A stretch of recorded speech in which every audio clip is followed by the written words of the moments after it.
महाराज श्री जब चक्रवर्ती दिग्विजय की यात्रा के लिए निकलते हैं तब क्या वह साथ में रानियों को भी लेके जाते हैं या नहीं? कृपया से ऐसा कोई उल्लेख देखने में नहीं मिला, लेकिन संभवतः परिवार सहित ही जाना चाहिए, क्योंकि 60,000 वर्ष चक्रवर्ती को लगे यात्रा में।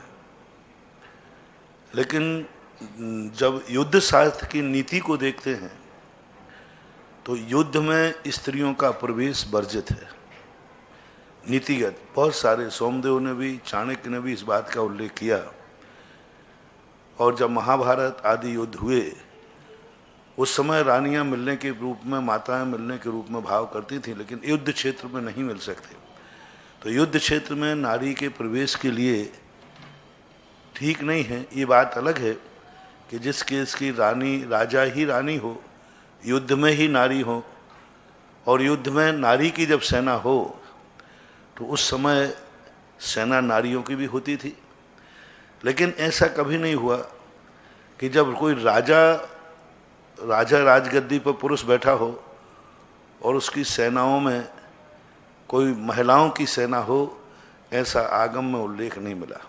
चक्रवर्ती की सेनाओं में भी ऐसा कोई उल्लेख नहीं मिला, और उनके संबंध में ऐसा कोई प्रसंग नहीं आया। चक्रवर्ती के संबंध में बहुत सारे सम्मान हुए, बहुत कुछ हुए, तो उस समय कोई युद्ध में परिवार रहा हो ऐसा नहीं कह सकते। एक प्रसंग आता है महापुराण के अंदर कि जब चक्रवर्ती विजय प्राप्त करते हुए विजयार पर्वत में पहुँचे और वहाँ उनको पटरानी की उपलब्धि हुई, तो उस समय जो उनका विवाह हुआ, उस समय उनके परिवार के सारे लोग उपस्थित थे, क्योंकि भरत चक्रवर्ती की जो ननिहाल थी वो विजयार पर्वत में थी। नंदा और सुनंदा दोनों जो ऋषभदेव की पत्नियां थीं, ये दोनों की दोनों विद्याधरणी थी, विजयार पर्वत से वहाँ से प्राप्त की थी।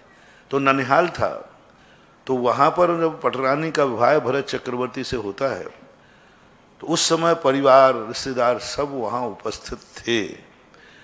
तो अब वहाँ पर दो चीज़ें परिलक्षित हैं, या तो विवाह की स्थिति बनी होगी तो परिवार वालों को बुला लिया गया होगा, बाकी और प्रसंगों में कहीं भी मिलेश खंडों में हुए उस समय यहाँ की रानियाँ उनके साथ थी, ऐसा कहीं कथन देखने में नहीं आया।